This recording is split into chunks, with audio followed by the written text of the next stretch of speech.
We're looking for you to create outrageously delicious examples of pizza perfection. Pizza for every round. That's awesome. The pizza guys.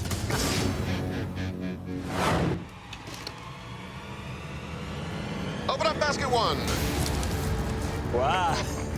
And we have mac and cheese, What are we supposed to do with this? escarole, New York style dough. No. The very first dough that I cooked was New York style dough, so I'm at home with this. Oh, look at this guy. And a pig's head. Wait, what? Here, Vincent, I got some. I pull out this giant pig's head, and I'm like, this is freaking gorgeous. 30 minutes on the countdown clock.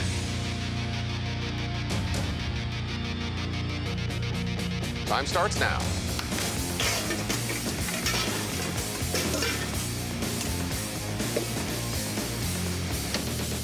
Judges, did you know that 40% of Americans have pizza at least once a week?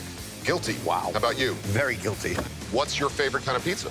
Like a thin Naples-style quattro formaggio, just cheese. I saw you with butter poached champagne kissed oysters. Let's talk about this dough. This is what we're calling a New York dough, Yeah. which has the addition of olive oil and sugar, as opposed to a Neapolitan dough.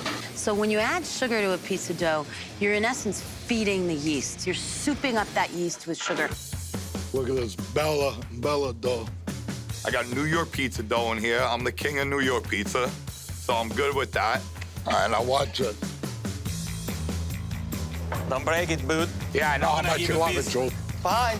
The dough looks super fermented. I can see the bubbles in this thing, and it's just stretching so nice. One of my favorite things in Italian cuisine is guanciale. So I know I'm going for the cheeks of this giant pig's head.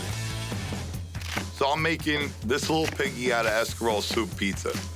My Nona Josephina literally lived to cook for her family. She made the best escarole soup, garlic, a little broth, cannellini beans.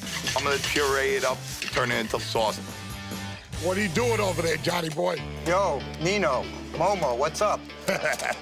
I'm competing against two of my mentors, Giulia Adriani and John Arena, and one of my really, really great friends, Vincent Bertolo. How you feeling, Vincent? You okay, sweetheart? Looking at you, baby. We go to a lot of pizza competitions. These are the greatest pizza chefs in the entire world. Yo, Vinny, any of you guys grab a cheese grater? Look, there's one right there. Look at you. That's why I need you in my life, Vinny. This pig head is just a beautiful ingredient. You could use that meat from the cheeks, the ears, you could just fry them. Those are two beautiful, beautiful parts of that pig. Yeah. But here's the thing. Pig's head and mac and cheese are flavor bombs, and that's a heavy first course. The escarole is so important in this basket. Such a distinctive, bitter, juicy green. Maybe a warm pizza salad would be fun. Appetizers shouldn't kill your appetite, so I'm thinking of the pizza as being almost like a salad course. So I want to blanch the escarole, put it in some vinegar and oil, like a salad. I'm gonna make crispy pig's ear pizza with wilted escarole and a pancetta cream sauce. Mac and cheese, I see the breadcrumbs that are on top, so I'm gonna press it into the dough so that when it hits the oven, it can really expand and improve the texture of the dough. Johnny Pizza Guy. Look at you. What do you got? I've known some of these guys nearly a decade. We worked the Guinness World's Record together to make the world's longest pizza. And when you've been through fire together, your friendship is forged permanently. It's on my desk. Huh? Yeah. Look at this guy. Take a new one, Momo. Stop crying. Being from Italy, pizza's in my blood.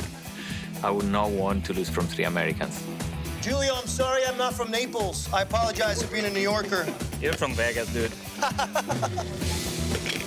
My plan is to try the pizza, and I'm gonna fold it as a taco so it's easier to eat. I'm going to make a taco-inspired Montanara pizza. Escarole is traditional in Naples, and I'm gonna do a dish with olive, capers, and pine nuts. I know Julia loves this mac and cheese on pizza. That's your favorite thing, right? Yeah. This mac and cheese is disgusting. I put water and heavy cream. I'm trying to revive the mac and cheese. You know, I'm doing kind of heart pumping it.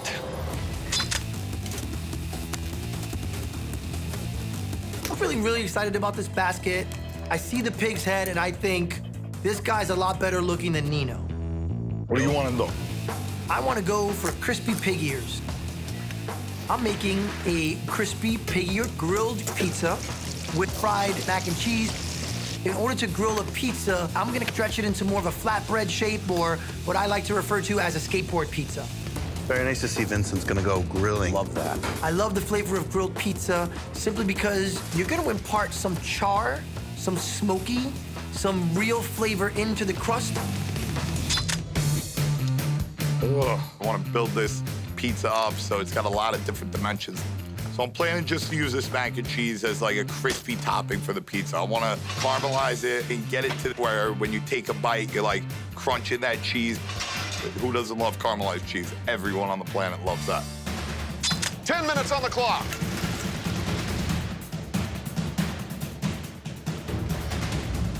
I spread the pancetta sauce onto the pizza and I put it in the oven. I've spent 50 years in the pizza kitchen. I'm pretty confident that my time management is working and I'm feeling pretty good.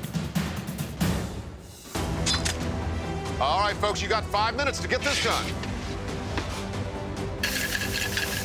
So escarole is gonna be a topping for my pizza. So I add some olive oil, some garlic. I get some smoked mozzarella. I spread it along my dough. I take my fried mac and cheese and my escarole, and I start to spread it around the pizza. I am worried about Vincent's approach. Look like the dough is uncooked to me. That Yeah. dough looks uncooked. Yeah. So I'm looking at my pizza, and the dough doesn't look cooked through. I feel like the middle is a little too wet, and I'm kind of panicking. So I get my dough back on the grill. Where'd you get the peel pens? Right here. Take it. It's all here. I grab a green apple. I know the tartness of the green apple is gonna go really well with the saltiness of the pork. I'm also adding some ricotta because I really want a creaminess to the pizza. I take the pizza out of the oven. Looks pretty good. I cut it to that cornicione. Look at that. You want to see something beautiful? Look at that cornicione. Cornicione in Italian means the crust. It's exactly what I was going for. I chop up the escarole and I blanch it in the fryer, and then I throw it in some vinegar and oil. I put a lot of thought into every pizza I make, and I think of the ingredients as being party guests. If I want to have a great party, there's got to be a reason for every guest to be invited. All right, pizza experts, 2 minutes. 2 minutes. I put the escarole, and then I keep piling up mac and cheese and the pig's ear. What are you doing? Use a freaking spoon. Here. I don't. I like Wanna use your hands. I like to Yeah. burn my hand. There's 1 minute on the clock. Yes, God. No. Let's go, guys. I'm really worried that the dough is not cooked inside, but I need to finish my pizza. I want to add a layer of heat to this party. So I sprinkle crushed red pepper right on the ricotta. All right, gentlemen, final seconds of the first round. 10, 9, 8, 7, 6, 5, 4, 3, 2, 1. Time is up. All right. Yes. Nino, what do we have? I'm calling this dish, this little piggy had an escarole soup. So it's a New York style pizza with pork cheek, toasted mac and cheese, pureed escarole and cannelli bean. When I saw the escarole, I thought of my grandmother, like escarole soup. She used to make it for me all the time. I like this pizza a lot. Your choice to blend the escarole with the white beans was really nice. I like the cheese, but this mac and cheese, I think, made your pizza a little oily. Right. But I love the way you manipulated the dough so you have that nice, thick, puffy crust. The crust is really well done, but the mac and cheese does render it greasy. The dough is so well cooked. I think you captured the slice of New York pizza in the formation of your dough, and I think for me that's 92% of pizza. Thank you, Judge. Good job, brother. So, Nino, you know these characters? Yeah, these are really, really great friends of mine in the industry. We have like this, amazing pizza family. It's these Vegas momos over here. What's a momo? It's like saying dude in Brooklyn. A momo? What up, dude? What up, mo? All right, next up we go to Giulio. I made, I call it taco-inspired Montanara pizza. Montanara is a pizza that goes back in years and years in Naples. The pizza was fried. I introduced this in the United States, and it was a big hit. It won Best Pizza of New York. So I love your pizza, and I love the Montanara style. I love it. And I think that you nailed it in terms of the dough. Not sure that the basket ingredients, though, are complementing the dough. Maybe if you had just cut everything really much smaller. So I'm not getting these giant shells of macaroni, these giant pieces of pig ear. It's just too rich. It's a very clever idea. It's a very nice appetizer. It's just too greasy. Yeah, I agree. But for creativity and presentation, I mean, I think you're crushing it. Excellent. Next up, we go to John. So it's a crispy pig's ear pizza with wilted escarole and pancetta sauce. I don't know if you're a married man, but I have a pizza crush on you. You spend a lot of time on your toppings, and it really shows texture, succulence. I mean, you hit it. Thank you. The escarole is juicy, and it's floral, it's acidic, it's bitter. To me, that's really a win. You really solved the riddle of the basket. You made everything stand on its own, yet work together. You're a wizard. Yeah, there's not really much to add. The dough is very well constructed. Again, I have to comment on the grease. I love your toppings, but I think your dough suffers a little bit from the oiliness. Thank you. Thank you, judges. Finally, Vincent. Chefs, what I've prepared for you is a grilled, crispy pig-eared pizza with sautéed escarole, smoked mozzarella, ricotta, and some diced apple. I love that you grilled the pizza. I think you differentiated yourself from the pack a little bit by doing that. I'm really digging what's on top of this pizza. You fried this mac and cheese so far that it doesn't have that greasy. It's just really nice and crunchy and adds a great texture to your pizza. I love the addition of apple, the crushed red pepper. Thank you. Yeah, I love the red pepper flakes. And you put it mostly on the ricotta, so you get this luscious cheese and then that burst of chili. It's dynamite. The dough, I think, did you a disservice. Okay. Yeah, I think this is too wet. This is the least successful dough and the most successful topping. What are you gonna do with the cash if you win? I helped develop a gluten-free pizza that's really kind of just rocking the industry, and it's my mission to kind of give pizza back to these people that just can't eat this food anymore. I don't know what my life would be like if I just couldn't have pizza. Whatever gluten he's taken out of his pizzas, give to me because Extra gluten for John. Extra gluten. I'm a big fan of gluten. So, whose dish is on the chopping block?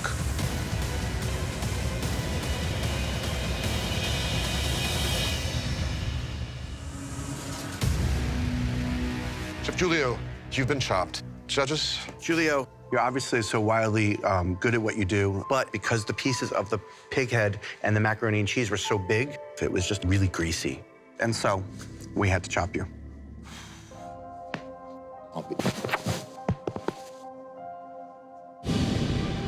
Chef Pietro, Chef Steve, Chef Stacy, please get your hands on those baskets. Open them up. Whoa. And the entree basket, spaghetti and meatball pizza. A whole spaghetti meatball pizza. Nothing really says comfort food quite like a bowl of pasta and a pizza. That's a comfort food winner right there. Watercress. Pink pineapple. And pork collar. Pork collar. Oh. 30-minute entree round starts now. Go. Well, looking at all the ingredients, the meats, you're gonna have the pasta, you're gonna have bolognese. I'm making sesame-crusted spaghetti bolognese pizza, and it's coming with a little watercress, red onion, and pink pineapple salad. It's comfort and it's money. Judges, tell us about pork collar. The pork collar, it has a lot of connective tissue. It has some fat in it. I'm thrilled that Steve has a grinder out here and is grinding his pork neck. The challenge of the basket for me is the pizza. So you take that meatball and that pork collar and you grind it together. Yeah. For my bolognese, I'm adding some smoked salt. In a separate pan, I'm adding spaghetti and meatballs, rendering mushrooms, peppers, and a little onion. Comfort food is food that everybody loves. Judges, in this battle, the winner moves on to the $25,000 comfort food finale. Do you think these chefs seem serious about this arduous challenge? Chris, you made it very clear to them that this is serious business. And now you can see it on all of their faces. Stacy! Yeah? What are you doing to redeem yourself? Not burning a pizza. Great idea! Behind. I know I want to spice up this pork collar, so I slice it as thin as possible and just get it coated in curry and cumin and paprika. I'm making curry spiced pork collar and pink pineapple pizza. Inspiration for my dish is Hawaiian pizza, but just elevated. If you get that spice to balance that sweet, it's delicious. I'm gonna turn the spaghetti and meatballs into mac and cheese because it's comfort food and that's what we need for this challenge. I'm making a meatball pork collar stuffed crust pizza topped with pineapple and mac and cheese. I grab mozzarella and cheddar cheese first. But I'm gonna make the mac and cheese out of the spaghetti and meatballs. Pink. I am a huge fan of pink pineapple. It's sweet. Think about pineapple meeting cranberry. It's a sophisticated pineapple. Yeah, not all pineapple on pizza is good, but when it's used thoughtfully, like I char pineapple and then put it on pizza with roasted jalapenos. So with the pineapple, I'm going to chop it up and mix it into the mac and cheese also. The only pork I really use on my pizzas is bacon. My plan with the pork collar, I'm gonna slice it and I'm gonna fry it with a little butter and stuff it inside the pizza. I'm worried about Pietro's pork collar. Sauteed his pork collar and like put it in his stuffed pizza, but it's kind of large chunks. I'm not sure that it's a tough cut of meat. Behind. I'm using the sauce off this spaghetti and meatballs pizza. She's taking the noodles that are the crust of the pizza and the sauce and putting it into a blender. Ooh, she's going to be using that as a pizza sauce. Let's not forget the watercress that they have in the basket. It's got this pepperiness to it. I realize this is a perfect place for me to also use some of my watercress. At this point, Pedro is my biggest competition. I've seen the outrageous pizzas he's put forward, and he's not afraid of flavor. Once my half pizza's baked, it's time for my mac and cheese topping. And I'm gonna pile the mac and cheese on top. More cheddar. I'm gonna bring it over to the pizza oven, the brick oven, and I'm gonna use the heat from the top of that oven, and I'm gonna make it really nice ooey and gooey. Stacy, no running with pizza by the pool. Pietro, Yes, what sir. is that? It's half of our stuffed pizzas. Oh my God. 10 minutes to go, chefs. So I get my pizza out of the oven, I spread my sauce, and I put it back in to bake. I have so much extra time. I'm gonna make the judges a little drink. A little vodka club, lemon and lime. Why not? Behind you. Stacy, what do you want gin for? It's tequila. I wish it was gin. I love gin. What do you want tequila for? I don't know. I'm figuring out as I go. If anything, I can drink it. I see my pizza and it's dry. I can't remake a pizza. I still have this yogurt on my station, and I think I'll make a yogurt sauce. Salt, tequila, and lime. How many minutes on the time? You're just at about 2 minutes, so you gotta go. Behind. The other two are running around like crazy. They're sweating. They're really cutting it down to the wire. I almost feel like helping them. I know to finish off my pizza, I need this salad element. So I'm gonna use the watercress, I'm gonna use the pink pineapple. Do it. You guys have 24 seconds. Gotta make sure it looks perfect. Check the cook. Chefs, the round is wrapping up fast. 10, Pietro, what are you doing over there? 9, I'm making you guys a 8, drink? 7, As long as it's better than chocolate cake 5, sauce, I'm down. 4, 3, 2, 1. Time's up. All right, guys. Nice job, chefs. Chef Stacy. A curry spice pork collar and pink pineapple pizza. Okay, Stacy. So the good thing is that you did not burn the pizza. Good work.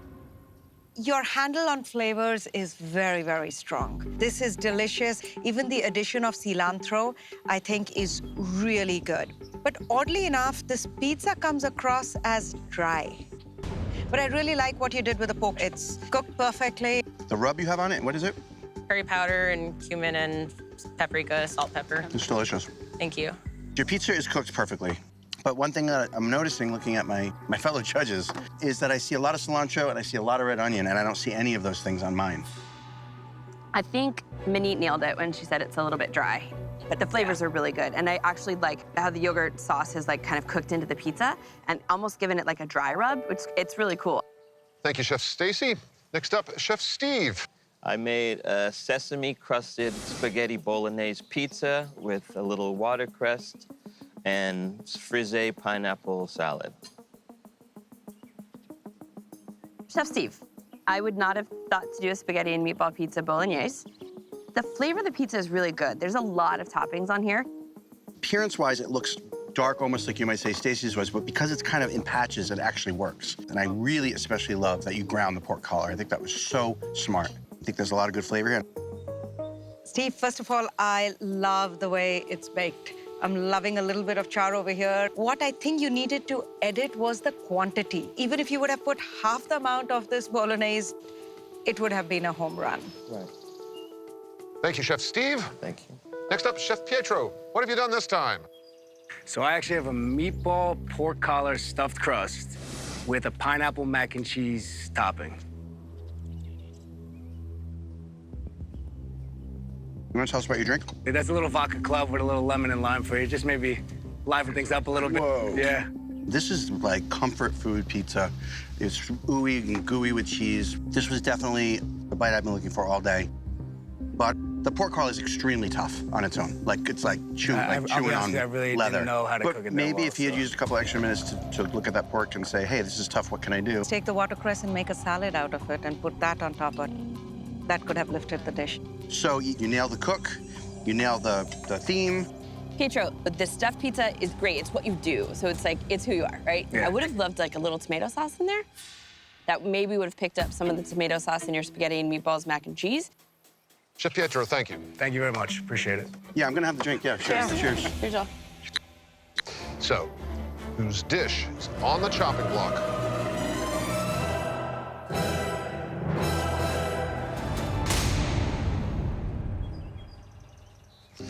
Chef Pietro, you've been chopped.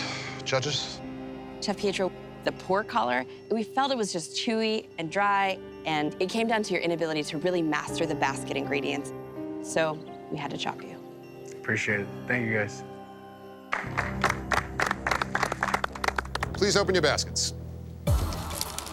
And we have leftover pizza, leftover beer, graffiti eggplant, Jesus, and dried plums. When I see those leftover ingredients, I immediately go into panic mode, and I'm trying to hide all the fear going on in my body right now. You'll have 20 minutes for the appetizer course, starting now. Leftovers. I don't know what to do with them. What am I to do with leftover beer, pizza, and eggplant? So I just decide to heat the pizza and then cut it thinly so it mimics the illusion of a thick pasta. So I'm thinking pizza pasta, pan-seared eggplant, and a plum reduction sauce with the beer. I want to win this competition for my baby-to-be. When I hold her, I can say, Mommy won this huge competition for you.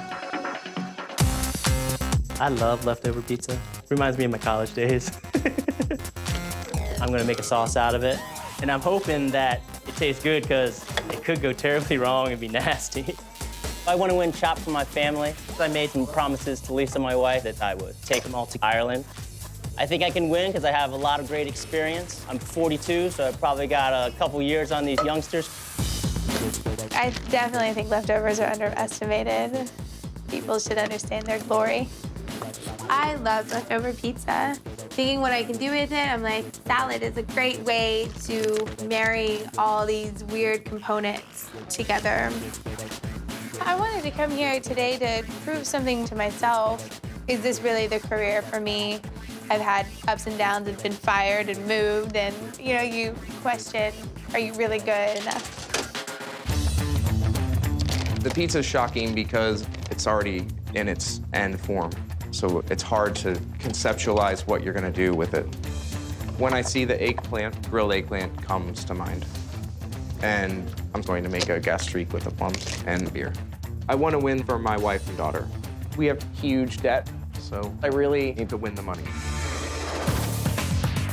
And our judges are, raised in Sweden, now happily settled in Harlem, USA, much acclaimed chef Marcus Samuelsson, Garden State native chef Amanda Freitag, who has graced some of New York's finest kitchens, And originally from Bristol, Rhode Island, now the toast of the Lower East Side, Chef Chris Santos. So, you know, judges, every time we open the fridge, it's kind of like opening a mystery basket. See what you've got, make what you can. Leftover pizza, what's that do for you? It makes me happy. I love cold pizza. It's usually in my fridge. I saw a statistic that 93% of Americans eat pizza, and what I want to know is, what's wrong with that 7%? What's your problem? Oh, right? My mind shifts to an idea of Napoleons because I think mozzarella will go good with pizza and eggplant. I'm thinking a caprese Napoleon. And if I add some balsamic vinegar to the gastrique, then that kind of will all tie together. All right, chefs, there are 15 minutes left. Leftover beer. My first thought is gross. Reminds me of like waking up in the morning and smelling beer bottles that have all been left out at night. I'm cooking my prunes and beer. I made raisin puree before, so I thought I will do it with the prunes and beer. I decided to make eggplant parm. So I definitely want the outside to be nice and crispy, crunchy, so I bread it. I love frying. It's my favorite cooking technique. Chefs, you have less than 10 minutes left.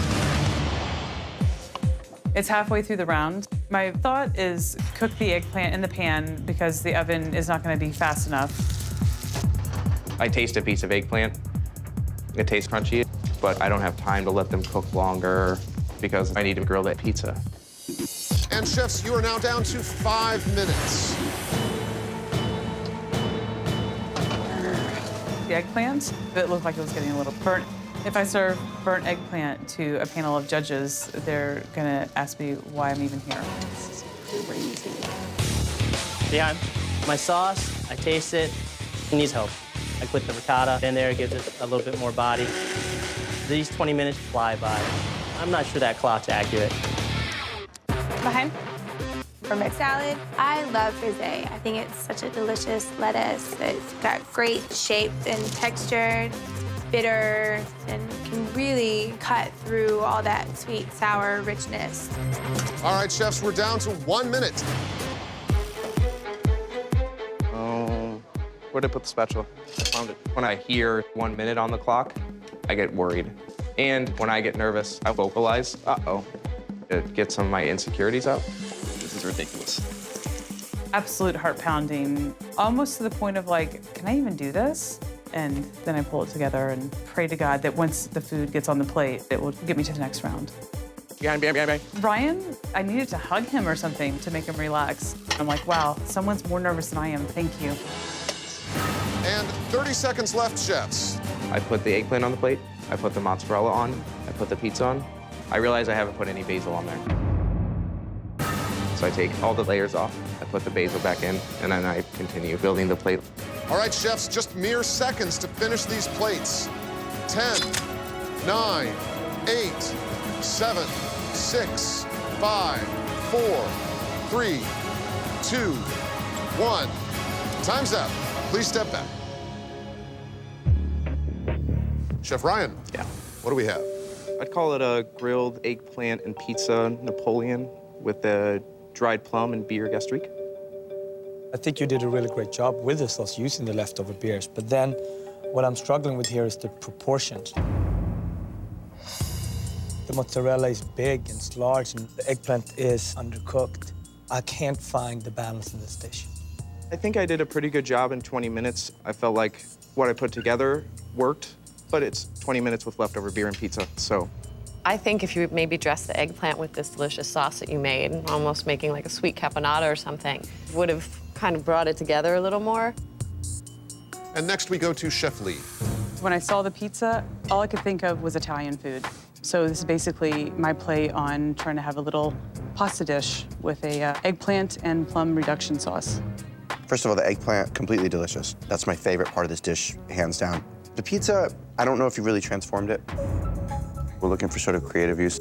But you actually have a signature dish here. You can tour any college in America, and they will love you for this dish. Awesome. Because you have leftover pizza, sweetness, a little bit of salt. Thank you. Next up, Chef Natalie. I did a pizza salad and the sweet and sour of the prunes and the beer mixed with frisee. I think you embraced the challenge really well. Using frisee is really smart because you're getting that bitter flavor out of it. You have some pretty strange ingredients all put together, but I think it's something I can see in a pub that doesn't take themselves too seriously. Yeah, I think this is really playful, but I think the salad's a little overdressed. It's turning the frisee a little bit limp.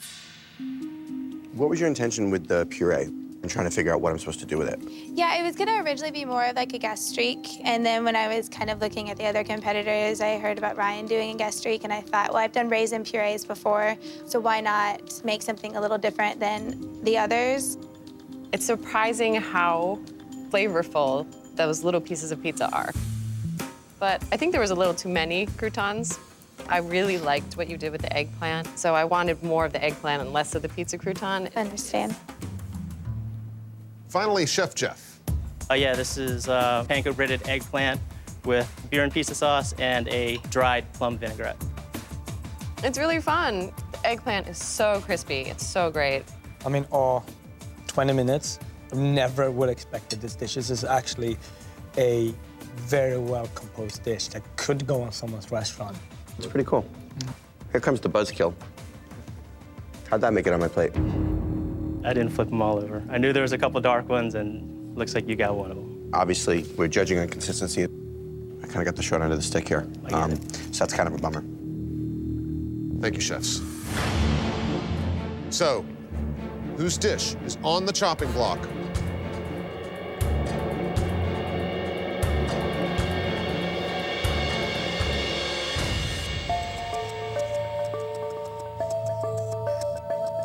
Chef Ryan, you've been chopped. Judges? Ryan, you had a wonderful sauce. You had a great concept. But cooking, as you know, is so much about execution. And your mozzarella was too thick, and the eggplant was raw. And that's why we had to chop you. Thanks. Appreciate it. We appreciate your time. Open them up. What? And what can you do with vegan pepperoni? If you're vegan and you're craving pepperoni, maybe you're not a vegan. Strawberries. Okay. Cupcake-shaped pizzas. All right. And dried pineapple rings. Pineapple, no. Doesn't belong on pizza at all. Final half an hour on the clock. Clock starts now. Go get him, chefs. All right, guys. Beautiful. Let's go. I like this. Let's go. I feel good about this. I do too. Yeah, I like think this. the right two people are here. Behind you.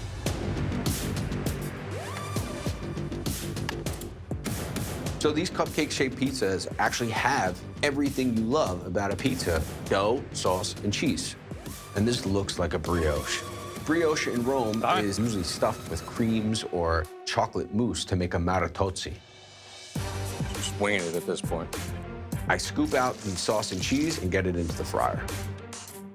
While traditional maritozzi is made with whipped cream, I decided to grab the mascarpone and mix it with some milk chocolate. Vegan pepperoni. But I don't know what to do with this vegan pepperoni. Oof. Vegan pepperoni, because it doesn't have any actual meat in it, you could be able to sort of utilize the spices that are there to sort of be a back note and some sort of sauce. Well, I was about to say, I think I have the solution, but Chef John kind of beat me to it, and that is chocolate. Yes. 20 minutes, you never have to have vegan pepperoni again. I feel bad for the people who can't have real pepperoni. Being a savory guy, I wanted to do something that was a little bit of a savory component. And I grab our bold chilies, I grab ancho chilies. I'm gonna make pizza fried donuts with a mole chili strawberry dipping sauce. I'm gonna toast my chilies real quick because that's what really opens up their incredible dimension of flavors. I see the cupcake-shaped pizzas. I cut them up, I put them in the fryer. I'm gonna fry them until they look golden brown. Chefs, just under 15 minutes left here. Rob and John are very different pizzaiolos. Rob's style is very reflective of his journey, his Italian heritage. He's very proud of it. My boys. And then we have John, who's really new to this, and you kind of see that. He's got kind of a spicy personality, and that's kind of reflected in the dishes that he's been presenting to us today.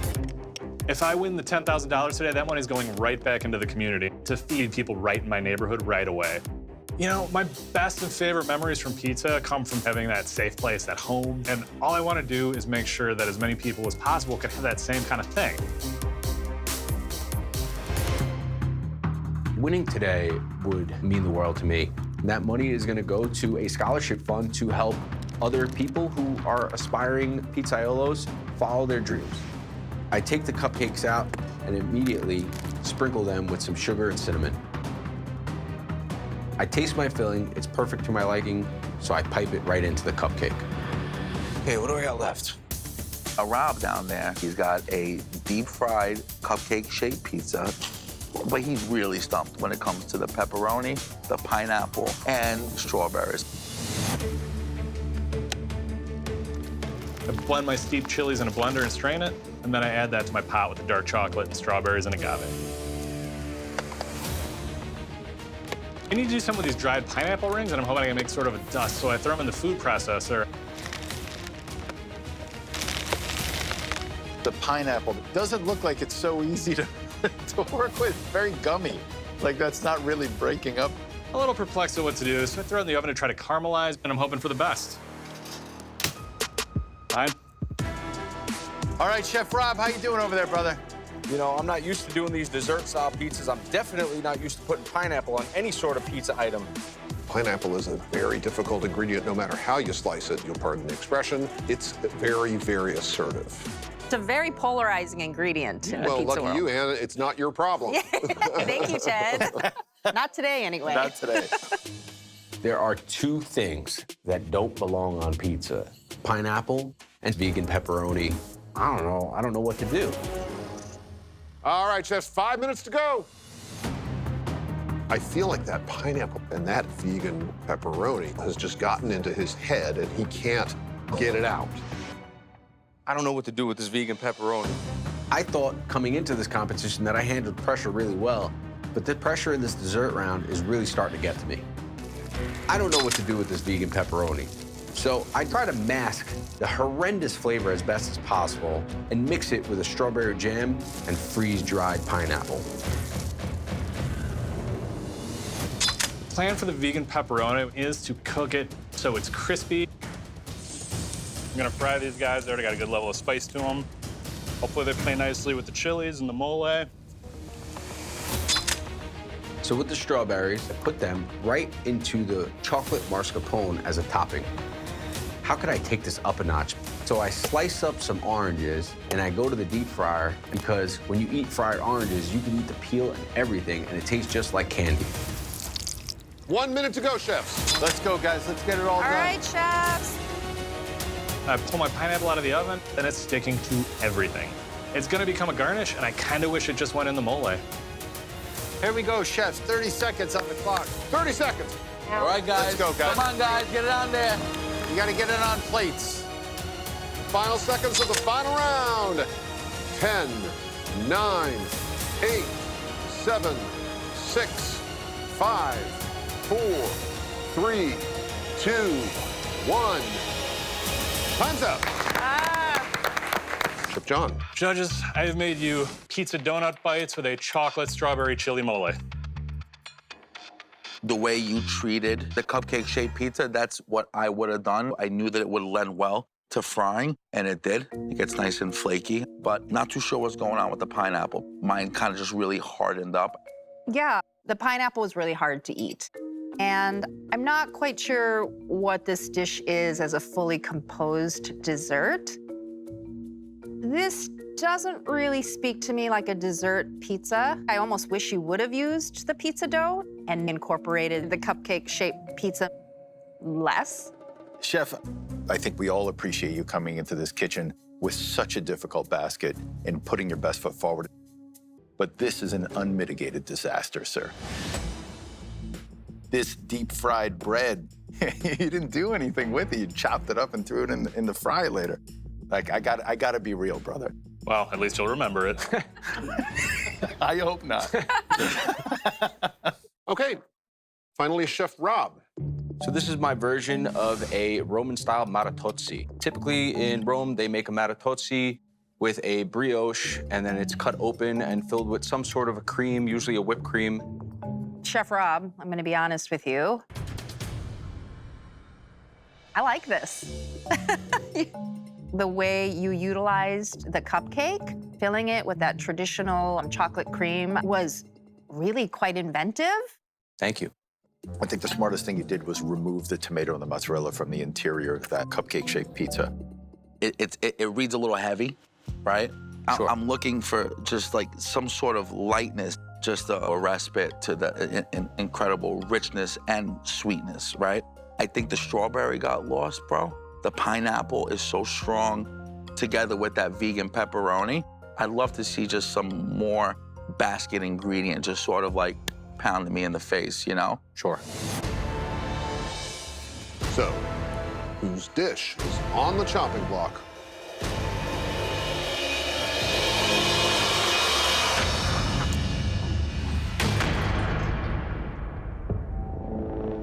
Chef John, you've been chopped. Judges? It was a real challenge, that dessert. And so we had to chop you. Thanks. It's great cooking for you all today. Best of luck. Congrats. Open them up. Whoa. Wow. What are you gonna do with tuna loin? This tuna loin is a dream ingredient. I think I showed up on a good day. Asparagus. Okay. Red quinoa. Red quinoa is a fantastic seed, but how long will it take to cook? And a pickled pizza. What am I gonna do with that? I've never seen pickled pizza in my life. 20 minutes on the clock. Time starts now. Behind chef.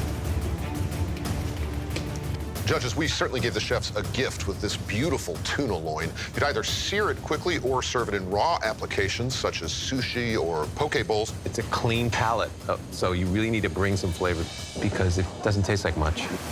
Behind chef. Tuna is a beautiful fish, but it's a little bit bland on its own. So I want to add some Asian flavor to it. I'd marinate it with soy sauce, mirin, sesame oil, and sambal, which is a chili paste. I'm making a spicy tuna tartare with an asparagus and arugula salad.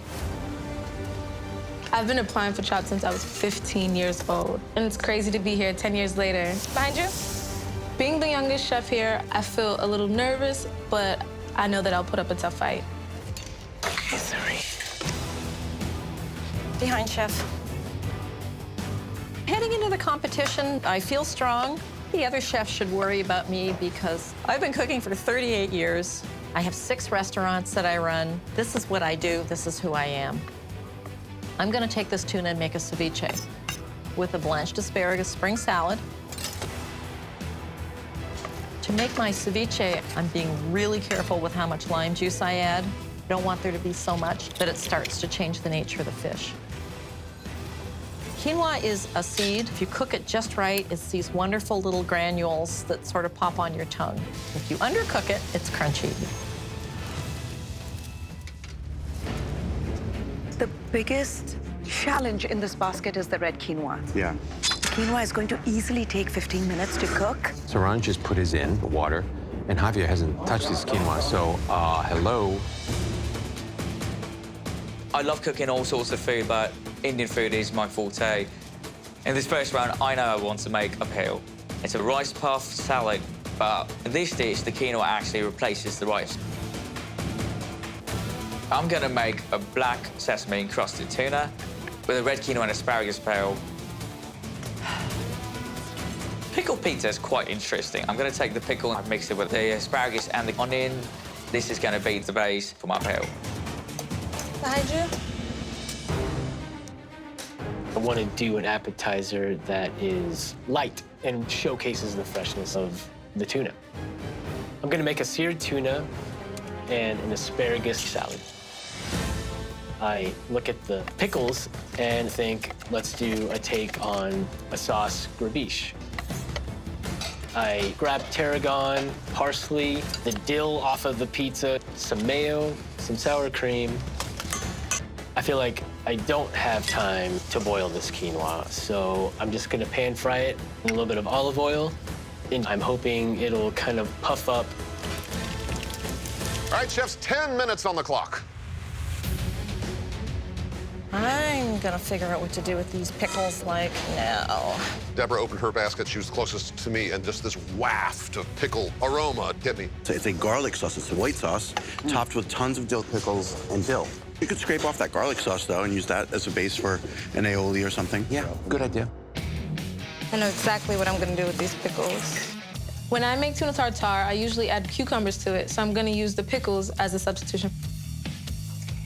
I blanch and shock the asparagus to cook it slightly and combine it with the marinated dill pickles, some basil and scallions. I'm gonna take a risk and fry this quinoa. I've never done it before, but I'm hoping that it works out. To make my salad, I start with the asparagus. I add some arugula for a peppery note and baby heirloom tomatoes. And I'm gonna use the pickles from the pickle pizza and make a vinaigrette.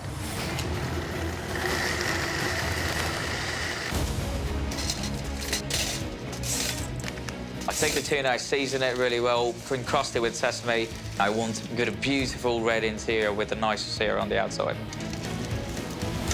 Being in this kitchen is quite intimidating. It's as good as my dad looking over my shoulder. I want to live up to his expectations and show him that I'm as good as him.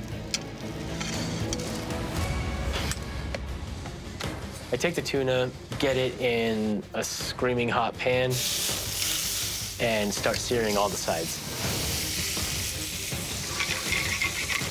I'm cooking my red quinoa in oil, and I'm starting to realize this may not work. Okay, chefs, 5 minutes to go. Come on, guys, get this done.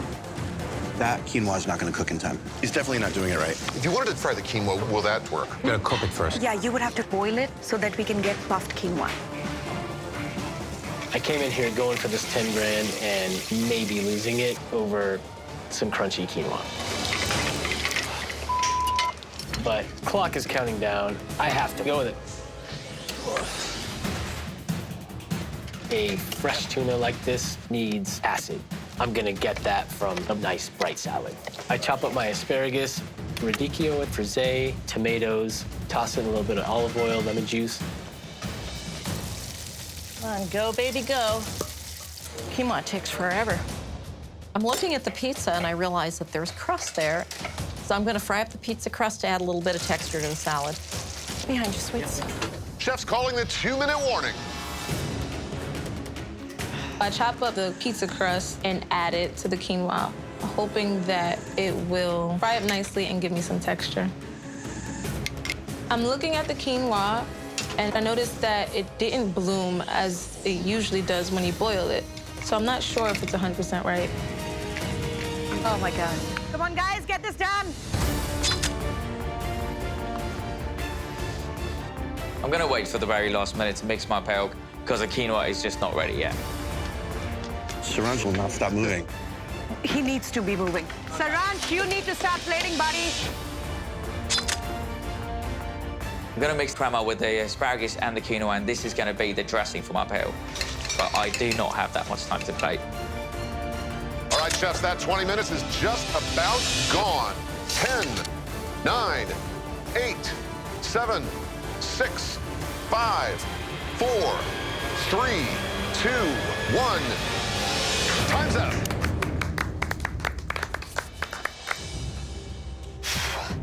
Chef Saranj, what do we have? We have a black sesame crusted tuna with quinoa and asparagus pale. What is a bell? Am I saying that correctly? A pale? A pale's a street food, a very common street food all over India. It's usually with like a rice puff, some pico de gallo, minced cilantro, a yogurt sauce. Okay. Presentation is beautiful, and I think the tuna is cooked perfectly. And the fact that you cut it in strips so that you see that beautiful medium rare, that's real smart cooking. Your bhel is a party in a bowl. You need the tartness, you need the spiciness, you need the coolness. I'm missing that brightness, right? It's almost flat. Don't be afraid. You've got to show what, your skills are over here. I agree. This is a good building block, but it's very thin on flavor. And the biggest thing, this quinoa is undercooked. And so you lose the lusciousness of what quinoa is. When did you decide to become a chef? Well, My dad's Navy Chef Hemant Broy. Everyone who's worked in the industry in India knows who he is. Yeah, he is a legend. And my goal is to just follow his footsteps and be something big one day. Chef Saranch, thank you. Thank you, sir. Next up, Chef Javier. This is a seared tuna over at Pickle Pizza Dervish, some crunchy red quinoa, and a asparagus salad.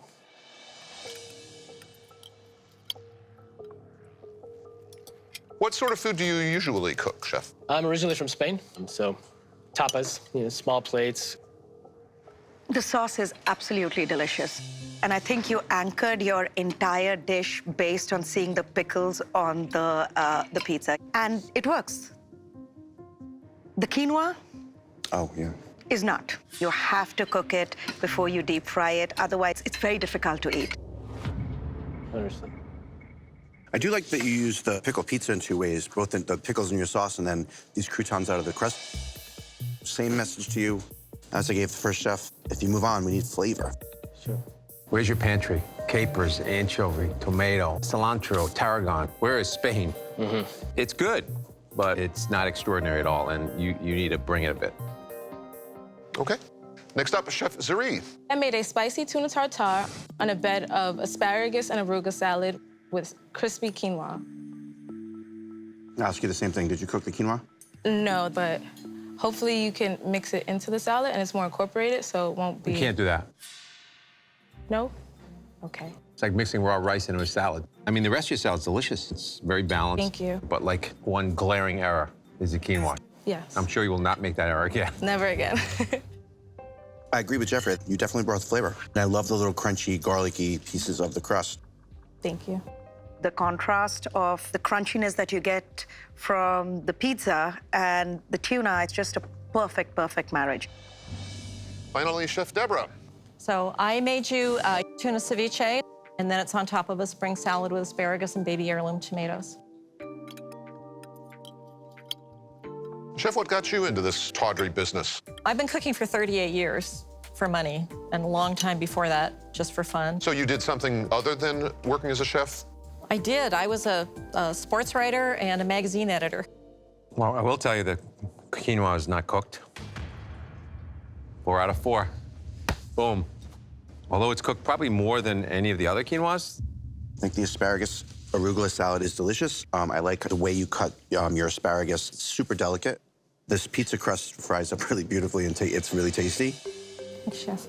What I love about the dish is the asparagus. It has that bite to it. It's got the crunch. It's everything that asparagus should be. But I'm missing that fresh squeeze of lemon or lime.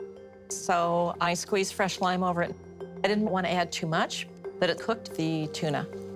It's like I'm getting a tomato asparagus salad dumped on top of tuna that was half marinated. I was a little confused. Whose dish is on the chopping block?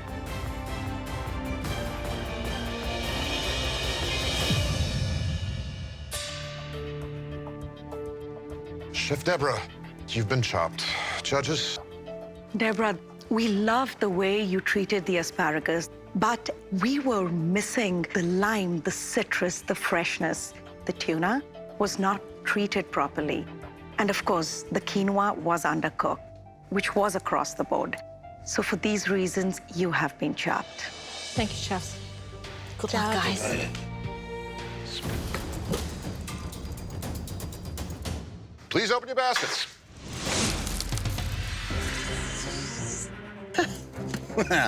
And you are looking at smoked rattlesnake pizza. Rattlesnake pizza? Who ordered that? Ooh. Nopales, Cactus, nopales. beef shank, Wow. In 30 minutes, beef shank? and red curry paste. Another adventure. It's a really, really tough basket. 30 minutes to create another incredible dish. Clock starts now. All right, guys. There he is. They all ran so fast back to the pantry. So if we thought the first round was intense, I mean, this seems to be even more so. I got to move on to the finale.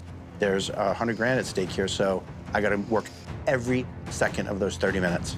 My personal grudge is I want not only to go face-to-face with my judges, but I want to go against some top champions, too. Can we talk about the beef shank? This is meat that is not tender. And sinewy. So you really need to figure out a way to make it softer and quick. My first thought with beef shank, you need to grind it and make a really juicy burger, but then that would be going into my comfort zone, and I was told not to do that. So that red curry says to me, you're going Thai. So I kind of think of tom yum soup. I'm gonna make my version of that dish. It's inspired by that. I know that coconut milk, tomato, and curry marry beautifully together. So I'm really using the red curry to kind of forge the way. Chris has chicken broth, coconut milk, and some spicy sambal or something. Tiffany also clearly going in some sort of an Asian direction. I cook a lot of Southeast Asian food. Like, all of my curry pastes, I make my own. You start with ginger garlic scallion. I'm making a chicken fried beef shank steak with a Thai red curry gravy. And so then we have like 3 nopales, which are cactus leaves. There's not a lot of flavor to them, but I also know that I can use them for texture. I have the rattlesnake pizza, I have the nopales, and I have the red curry paste, all in my gravy. Can I borrow cilantro? Yeah, go for it. The judges were so impressed with Marcus's like appetizer. So I think everyone knows that they're at a deficit to Marcus's first dish. I came here with a purpose, to hold it down and win the 100K. I'm a kid that many years ago got help. I was born in a hut, and I had the opportunity to go to Sweden because somebody adopted me and my sister. And for me to be able to be part of raising money for such a worthy cause, it's my duty. So beef shank, normally you would need hours and hours to braise it. So my goal is to find the smallest muscles, butcher them, grill them, slice them thin. I'm making a sour coconut gravy with grilled beef shank and charred tomato and nopales salad with rattlesnake pizza vinaigrette. I never thought I would have to say that word, but I'm doing it on Chop. Rattlesnake pizza. Sounds crazy, but I've eaten rattlesnake before. I love rattlesnake, and I mean, I love pizza. And it tastes delicious, smoky, juicy, and I'm using it. So I'm crumbling it and adding to my vegetable mix. Chefs, less than 15 minutes to go, halfway in. What do you think Marcus is doing with the beef shank over there? Those big pieces on the griddle? I gotta see what he's doing with that meat. How's your comfort zone? Chef, how we doing? Are you feeling good? You're feeling super confident now. Okay, bye. Chef, you think this is it, dude? What's going on with those big chunks of meat? They're gonna be tender enough, Chef? Yeah, I think so. The rattlesnake pizza, I'm gonna treat it like a pesto. So I blend it with olive oil, fresh herbs, and then I add in the nopales. A lot of steak, yeah? Was a little behind in that last round, so. Chef, what's that sauce? I see you working it for a while. Sort of a Thai red curry coconut sauce. That looks so good, man. Love you guys behind. I hope you're so excited when it's done. For my beef shank, I'm doing just a rub of curry, onion, and garlic powders. So I'm trying to concentrate on my dish, and all I hear is this pounding. Tiffany is just going to town. I mean, if anybody could tenderize something in 2 minutes, this girl can. I'm aware that everyone thinks that I'm taking all my life struggles out on this beef shank, but just trying to get it to be edible because I got to win this thing. I need the flavors that are in the beef shank to reflect what's happening in the red curry paste. It's flour with ginger powder, cumin powder, and a little bit of curry powder in it, but I don't want it to like super well done. I need it to like still stay a little bit tender. So I have these beautiful heirloom tomatoes and cherry tomatoes. So I know it's very sort of like acidic, so I'm adding in raw apples, tossed with the rattlesnake pizza, nopales pesto. So that's what's gonna tie this charred salad together. Less than 2 minutes left, chefs. Come on, get it done. I'm working my ass off right now. I'm cooking different vegetables with different techniques. I'm sauteing some. I'm roasting some. I'm spinning a lot of plates in the air right now. They're plating, they're in it. I need to start plating, but I'm just super worried about the cook on my steak. 1 minute left, chefs. So I'm putting a bed of apple, tomato, lots of it, slicing my beef away. I mean, frenetic. I'm slicing my beef. Oh, man. Who's got the bragging rights coming in for this? Here, come on, Marcus. Final come stretch. on, Chris. Come on, Tiffany. Only seconds left to get her done, chefs. Oh. 10, Come on, Marcus. 9, 8, Come on, finish. 7, Just finish. 6, Oh, my God. 5, 4, Oh, my gosh. 3, 2, Oh, my 1. gosh. Time's up. Chef Chris, what's stewing? So you have a Thai beef shank and rattlesnake coconut curry.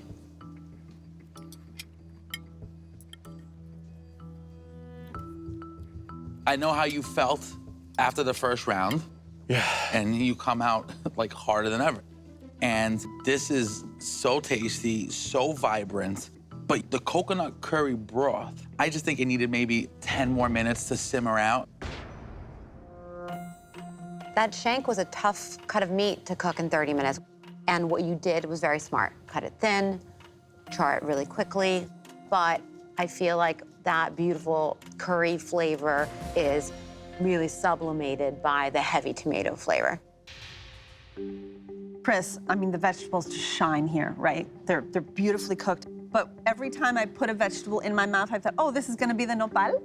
But because of so much vegetable, Yeah. I didn't find it. All right, Chef Chris, thank you. Next up, Chef Tiffany. I made chicken fried steak with curry gravy.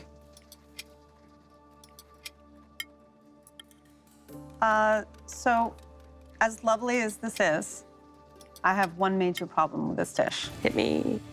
There's not enough. Oh my God. I just had a heart attack. Thank you. I just can't get over how smart this was. When I saw you pounding that beef shank, I just thought that's the only way that she's gonna possibly move forward with this, right? If I have to pick out one thing, I do wish that the nopales were just a little bit bigger so I could feel them there. Chef Tiffany, your use of the red curry paste to me was so smart because you used it as a foundation for a lot more. And your steak is craveable. You want to have more. Wow. The rattlesnake pizza, very smart to use it as the thickening agent for your sauce. All right, Chef Tiffany, thank you. Thank you. Finally, Chef Marcus, please tell us about your entree. Welcome to my grill fest. Grilled beef with a sour coconut gravy, charred nopales, and snake pizza vinaigrette. This dish was colorful, it was flavorful, it was layered, but you double cook that steak and the steak is tough. And in a bowl, to have to wrestle with steak on top of a soupy situation is not ideal. Sure. Yeah, Chef. But you hit one of those apples that got the charred tomatoes, and then the bread is in the form of that panzanella salad, and it just explodes freshness, tartness, exactly what the dish needs running through it. Thank you. Chef, that red curry in there is lovely, but I almost feel like with the addition of all those ingredients, you made it so subdued that you can barely even tell. Whose dish is on the chopping block?